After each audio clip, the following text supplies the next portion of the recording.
Никот из деревни Лапракасы Ядринского района.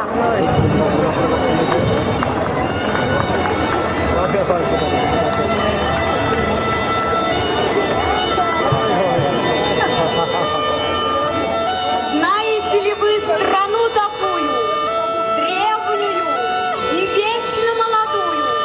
В той стране и средь того народа знаете ли вы семью такую, трудовой династии которой, прослужившей уж за 200 лет, сцене, творчеству, искусству?